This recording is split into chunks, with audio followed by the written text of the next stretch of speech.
Hi, my name is Leslie, and I'm in a group with Kayla, Inayah, and Audrey for childhood apraxia of speech for a voice read presentation. So what is childhood apraxia of speech? It's a motor speech disorder that makes it challenging for children to plan and produce movements needed for speech. Unlike other speech disorders, childhood apraxia of speech involves motor planning difficulties, inconsistent speech errors, and often includes porosity challenges.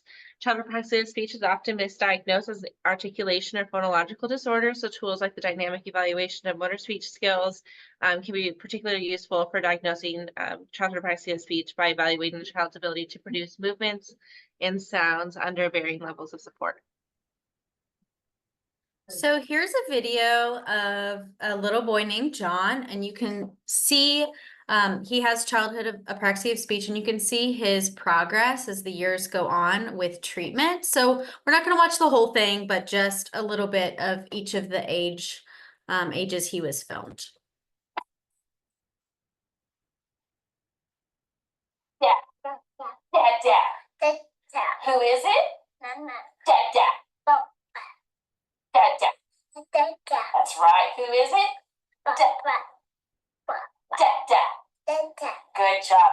So there you could see some of the cueing that's being used. He's really young there. Here he's 5.5.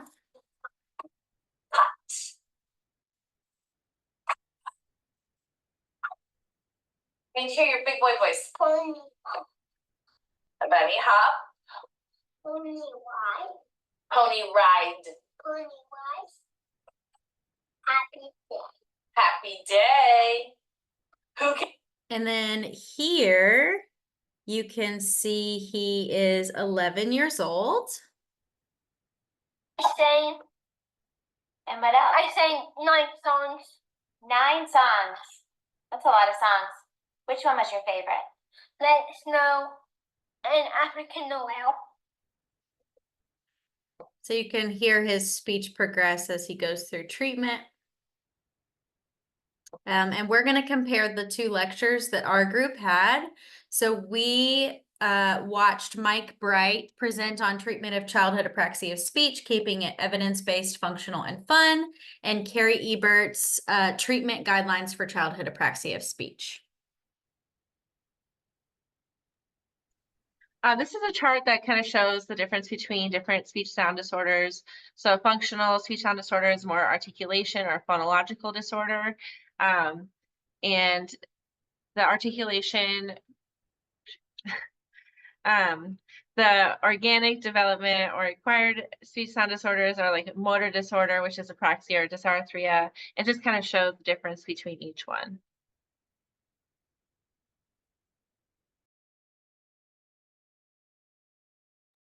And then we have the background information for the treatment of childhood apraxia of speech. The complex behavior of speech sound production requires more than 100 laryngeal, orofacial, and respiratory muscles. In order to achieve intelligible speech, we need agile and precise articulators. Apraxia comes from the Greek root word praxis, meaning action or movement. Praxis are the skills of organizing and executing intentional actions, and apraxia of speech is a lack or a decrease in the skill of organizing and executing the intentional actions or movements needed for accurate speech production. So learning to talk for children with apraxia of speech will require more time, attention, and practice due to the difficulties with the planning movements needed for speech. And the treatment for children with apraxia of speech varies, but speech therapy is the only evidence-based treatment for childhood apraxia of speech. Alrighty, and then for Mike Bright's presentation, some background. He says that treatment for childhood apraxia of speech is a dynamic process of continuously shaping the movement gesture. So basically, we're focusing on movements instead of the actual sounds and making sure that those are correct. There are several precursors required for the treatment of childhood apraxia of speech. The first one is motivation, which helps to establish rapport and a client's willingness to engage. The next is focused attention, because the child can get the greatest benefit when they're actually able to attend to a task. And then the next is pre-practice, which is a child's existing ability for sound placement, movement awareness, and their vocabulary inventory. And then again, treatment should be function focused.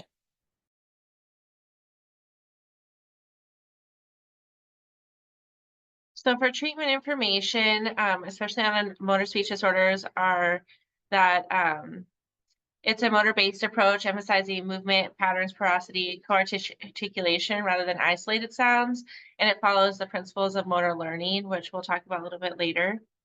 The focus would be to work on the child's difficulty coordinating the movements to make sounds and using high trials so that they have more of an opportunity to practice those skills. And then for Mike Bright, he made a specific mention about target selection, saying that it is essential. So there's a couple things to consider with target selection. The first one is to consider established phonetic and phonotactic inventories, meaning sounds and syllables / word shapes, consonants and vowels that are already in this the child that's being treated's inventory. In addition to placement and voicing. He also says to consider interests and function for motivation and engagement, because if you are trying to treat with targets that are just irrelevant to the child, they're not going to be engaged or willing to participate.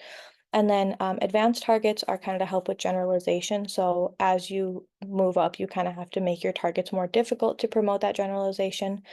Several cueing and prompt hierarchies are mentioned. The first one is integral stimulation, which is Rosenbeck's 8-step continuum, which is a prompt hierarchy that goes from the most prompting to the least prompting. And then there's also the dynamic temporal and tactile cueing, or DTIC, which is an adaptation of the Rosenbeck for pediatric clients. It focuses on accurate productions with the least amount of support, and there are several different levels within this, starting with choral production, then modifying rate, modifying loudness and pitch, fading the clinician model, and then fading cues as soon as possible. And it's also mentioned you can kind of jump around different levels of cueing depending on the child's needs. So it's not like a static thing. That's why it's a dynamic hierarchy.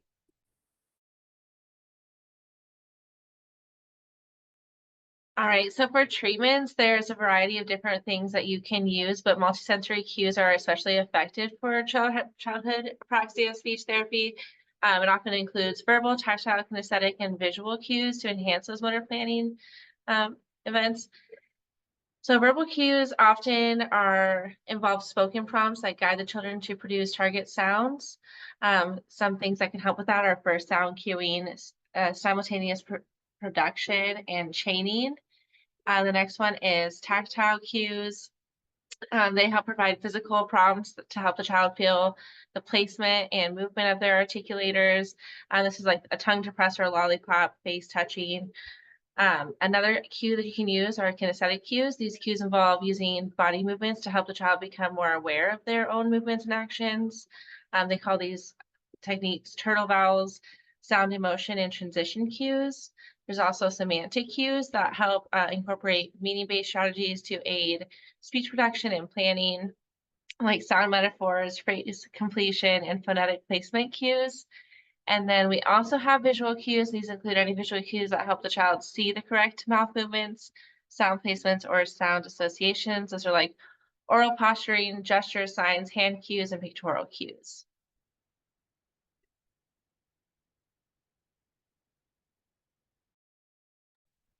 The principles of motor learning, as outlined by Mike Bright, include massed versus distributed practice, where massed is single productions through longer sessions, which is better for acquiring the movement for a sound. And then distributed practice is where you have a longer rest between productions to encourage retrieval of the motor plan, which is better for generalization. Next is constant versus variable practice. Constant is where you've got some repetitions, and variable kind of self-explanatory, where sometimes you have repetitions and sometimes you don't. The next point that he makes is feedback type. There's two different kinds: knowledge of performance, which is specific calling out of movements, and then knowledge of results. Mike Wright does say that knowledge of performance is typically better because you're specifically calling out what the child does. Like, oh, I like that you moved your mouth this way to make this sound. And it just kind of helps promote that generalization and to know what they did instead of just saying, oh, good job. And then next we have got prosthetic shifts. So this is varying suprasegmentals, including pitch, intonation, and stress.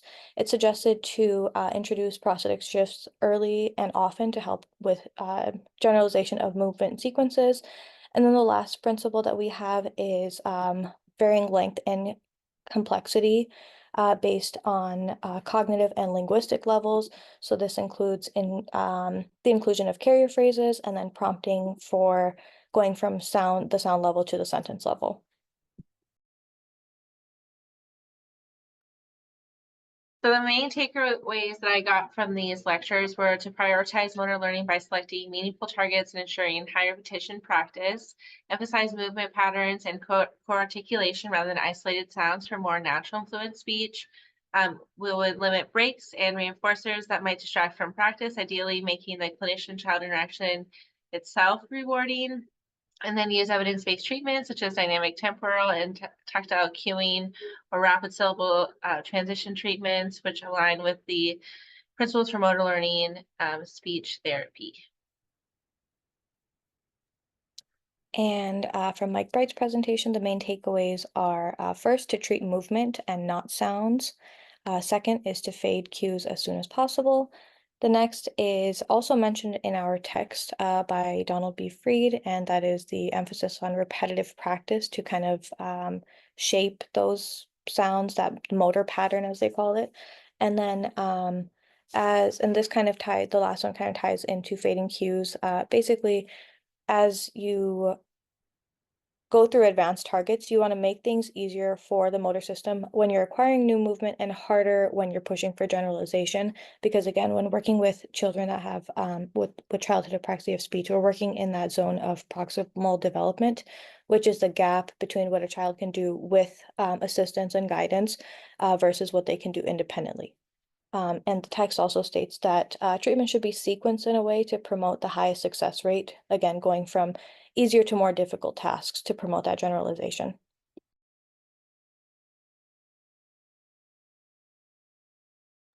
So the first study that we looked at was dynamic temporal and tactile cueing, or DTTC, in young children with childhood apraxia of speech. And this was a multiple single case design by Grigos, Case, Liu, and Liu.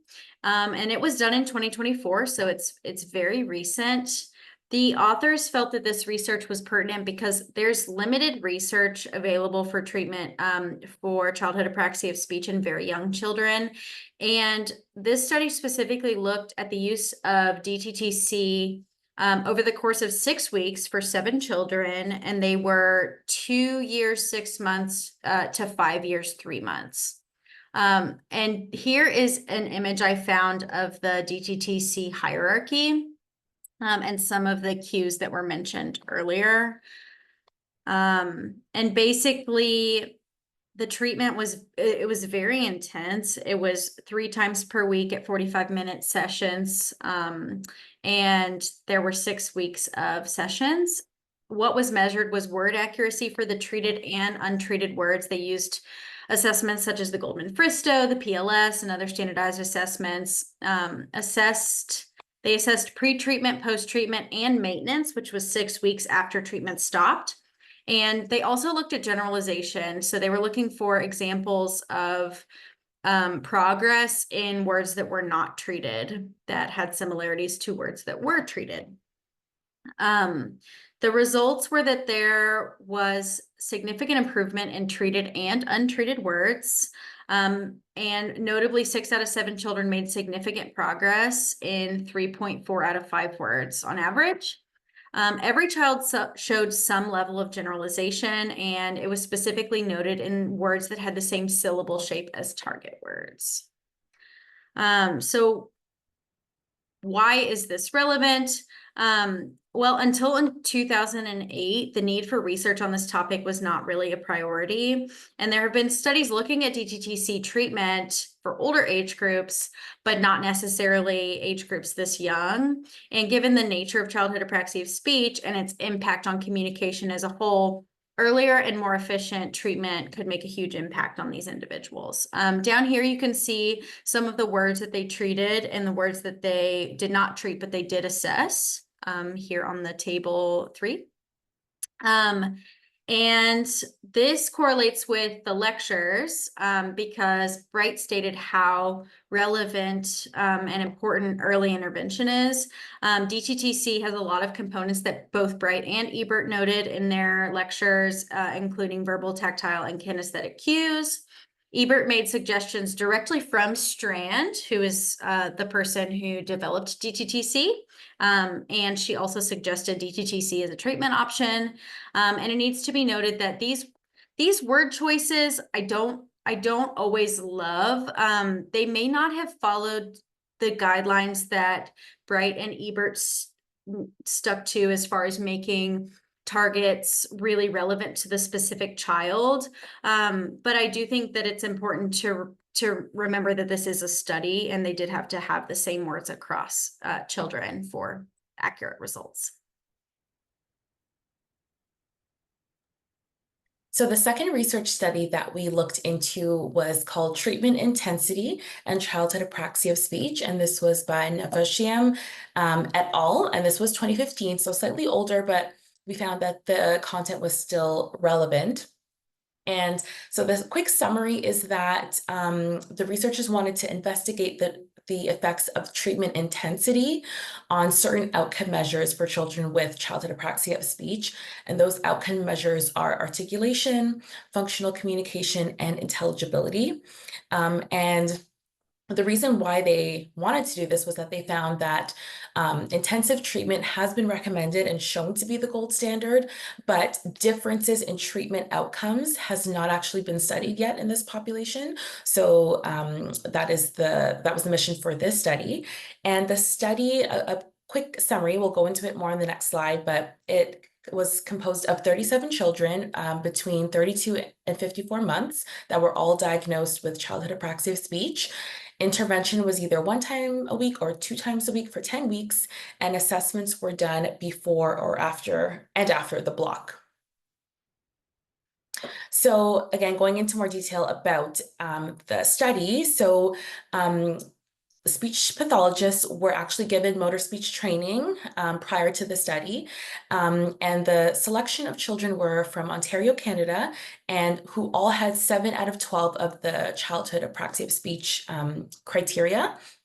And so these children were split up into 2 blocks. So this was a pre and post design study. So the children were split up into receiving treatment 1 time a week or twice a week for 45 minutes for 10 weeks.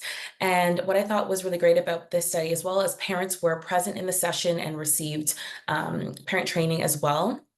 And so, as mentioned, assessments were done before and after the block to study the effects of treatment variation on outcome measures. Audio files were also taken so that accurate data collection could be obtained. And the clinicians were really just working on measuring treatment intensity on the outcome measures. So let's talk about some results. So the results actually showed that higher intensity treatment, so the twice a week study, led to significantly better results for articulation and functional communication in children compared to lower intensity treatment. So twice a week was better than once a week. And however, neither treatment group had a significant change in speech intelligibility at the word or sentence level over 10 weeks. So why is this relevant? So the results of this study may be used to help inform service delivery models for children with childhood apraxia of speech. So, for example, articulation and functional communication really improved. However, speech intelligibility required a little bit more time. So 10 weeks wasn't quite enough to see that. And so the researchers are hoping that this study can help to let clinicians know how much treatment a child is requiring and hopefully being able to provide more service. So relating this to Bright and Ebert's lectures, they both really talked about the type of practice that is really essential for kids with childhood apraxia of speech. So, they talked about massed versus distributed practice. And based on the study, practice with twice a week would actually be able to have that distributed and random practice, which would be better for carryover. And so that would be much better than doing once a week blocked, lots of repetition. The children were able to have much better carryover because there was some distributed practice as well. So goals for childhood apraxia of speech are centered around improving movement patterns, syllable sequencing, and porosity. They incorporate high functioning and high frequency targets. It promotes independence and self-monitoring and specific to the child's motor planning challenges, not just sound accuracy. So it takes into consideration the full disorder. Sorry. So some barriers to implementation. So how easily would clinicians be able to incorporate all of this that we've talked about for treatment for children with apraxia of speech?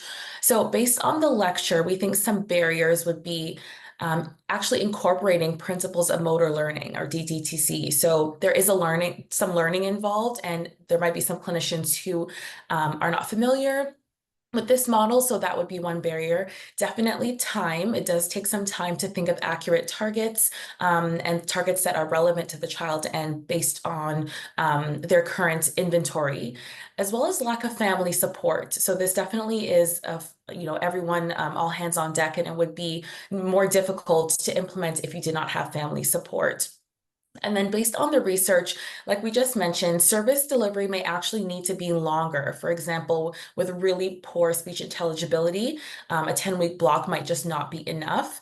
And also twice a week is shown to be more beneficial. So if that's not possible, then that would be a barrier, as well as, lots of clinicians with very busy caseloads might not be able to implement what the evidence is showing is effective. So some important issues and questions regarding childhood apraxia of speech. There weren't a lot of questions raised by these specific lectures. So most of these are questions that we came up with as far as what we want to know more about childhood apraxia of speech. So there's still a lot that's unknown about CAS. Even the textbook states that we still don't really know what the cause is. We obviously know what the cause is for people who develop apraxia later in life, but for these children, we're not totally sure what's going on. It's very important that we continue to study and learn more about these children and treatments that are effective. We want to know more about the comparison of treatments instead of just which ones are available. I'm hoping that research comes to our aid in that aspect in the future. It's not often talked about, and parents don't always know what it is or how to help. So that's something that we can do and we can contribute to educating our community about. And treatment is a lot of drilling, target words and phrases. And we want to know, what are some great ideas of how to keep it exciting. Here's some of our feedback for these specific courses. While they're very knowledgeable, their information was very similar between Bright and Ebert. I honestly think that you could have watched just one and that you didn't necessarily need to watch both. They both, though, had a lot of really good advice for SLPs to implement in therapy. Examples of treatment would have been helpful. I personally learned by watching. I think that seeing them treat would have been really useful for me. And we thought that both presentations could have been just a little more condensed. And then here we have our discussion questions. So number one, how prepared do you feel to treat children with childhood apraxia of speech and why? Number two, if you were to conduct a study to contribute to this part of our field, what would you want to know? What would you study? Number three, how could you use materials that you already have access to conduct a therapy session for a child with childhood apraxia of speech? And do you have any experiences with children with CAS, and compare those experiences to what we talked about here? And here are our sources. Thank you so much for joining us today and learning about childhood apraxia of speech.